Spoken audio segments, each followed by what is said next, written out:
Chrétiens, chrétiennes, j'aimerais commencer cette vidéo par un avertissement.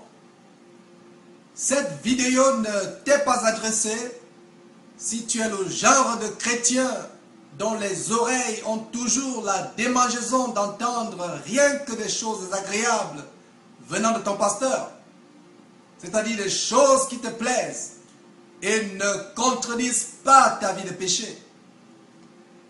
Cette vidéo n'est pas pour toi si tu vis dans le péché et aimes ta vie de péché en t'y complaisant.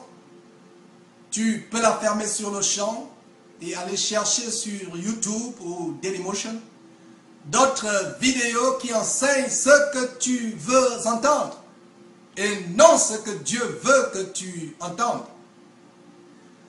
Cette vidéo est uniquement pour tout chrétien qui hait le péché de tout son cœur, cherche à plaire à Dieu et à Jésus-Christ et veut absolument éviter et à tout prix les flammes de l'enfer. Beaucoup de personnes, en regardant cette vidéo, seront furieuses dans leur cœur, grinceront des dents contre moi, se boucheront les oreilles et me lanceront des pierres, tout comme les Juifs l'ont fait à l'égard d'Étienne, avant de le lapider, tout simplement parce qu'il leur disait la vérité. Peu m'importe, mon frère, ma soeur, peu m'importe. Je prêcherai la vérité et la volonté de Dieu pour toi, même si cela doit mettre ma vie en péril, ou me coûter ton amitié ou ta sympathie. Si je désirais plaire aux hommes, je ne serais plus serviteur de Jésus-Christ. Ma prière est que le Saint-Esprit te convainc de péché, touche ton cœur endurci et te conduise à la repentance sans laquelle tu iras en enfer. Toute personne, chrétienne ou non chrétienne, qui divorce et se remarie, commet l'adultère aux yeux de Dieu. Tout homme ou toute femme qui se marie à une personne divorcée commet également l'adultère aux yeux de Dieu. Toi, chrétien ou chrétienne célibataire, avant donc de te marier, rends-toi un service en cherchant avant tout à savoir si ton fiancé ou ta fiancée s'est marié auparavant dans sa vie. Si c'est le cas, sors de cette relation immédiatement, malgré tout l'amour que tu aurais pour la personne. Sinon, tu enchaînerais toute ta vie dans les liens de l'adultère en épousant une personne qui a divorcé. Et toi, chrétienne ou chrétien, qui est actuellement marié avec une personne divorcée, ou qui t'est remarié après avoir divorcé, la volonté de Dieu pour toi est que tu te repentes et que tu mettes fin immédiatement à ce soi-disant mariage qui n'est rien d'autre qu'une union adultérine aux yeux de Dieu. Peu importe le nombre d'enfants qui en sont issus ou le nombre d'années qu'elles durent, peu importe toutes les maisons que vous avez construites ensemble, une personne divorcée n'a que deux options selon le Seigneur. Soit elle se réconcilie avec son époux ou son épouse, soit elle reste sans faire du sexe jusqu'à sa mort. On ne se marie pas plus d'une fois selon le Seigneur. Si tu es de notre avis là-dessus, prie sérieusement et sincèrement Dieu et lui-même t'éclairera sur ce que je suis en train de te dire.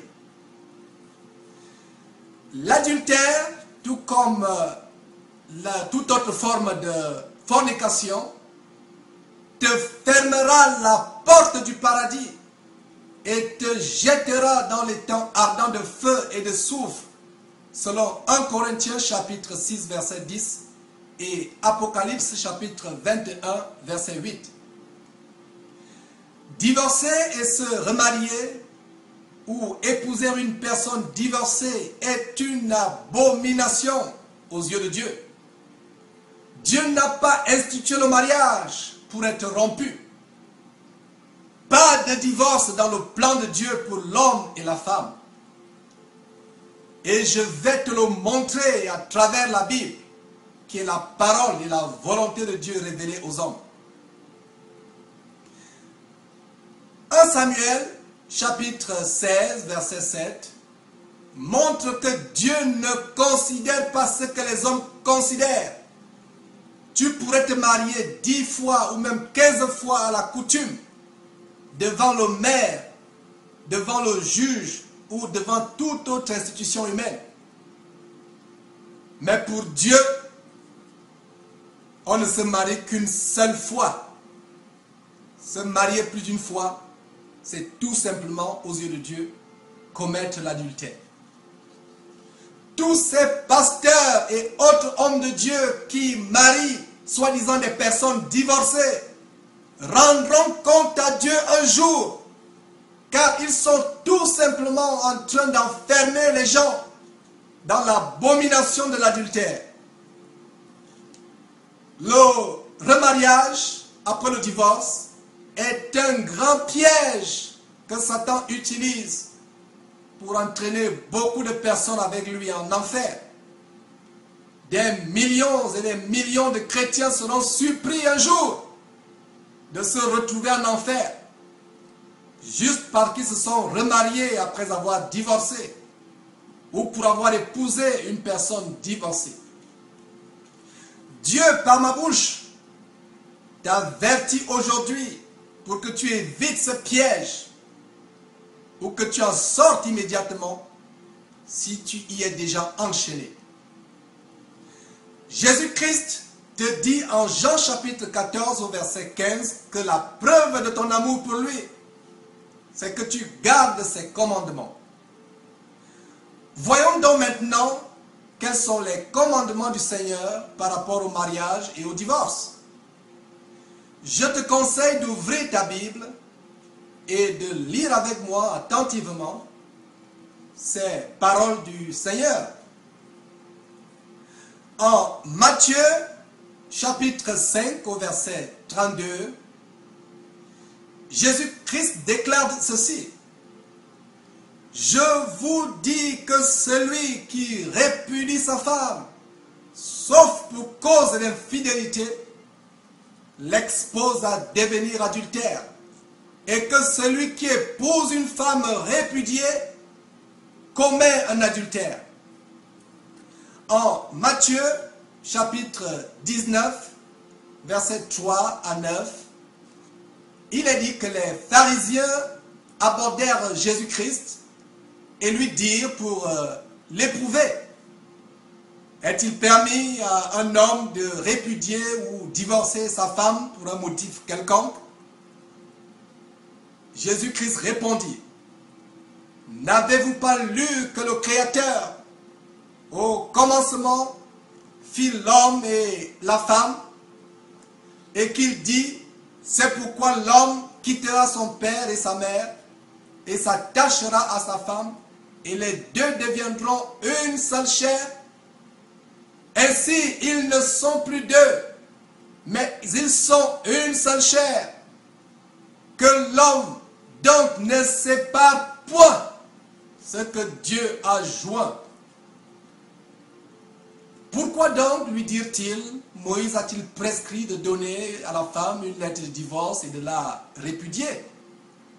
Jésus leur répondit, c'est à cause de la dureté de votre cœur que Moïse vous a permis de répudier vos femmes. Au commencement, il n'était pas ainsi. Mais je vous dis que celui qui répudie sa femme, sauf pour infidélité, et qui en épouse une autre, commet un adultère. En Marc chapitre 10, versets 9 à 12, Jésus-Christ dit ceci, que l'homme donc ne sépare pas ce que Dieu a joint. Au verset 10, lorsqu'ils furent dans la maison, les disciples l'interrogèrent encore là-dessus. Il a dit au verset 11 de Marc chapitre 10, « Celui qui répudie sa femme et qui en épouse une autre commet un adultère à son égard.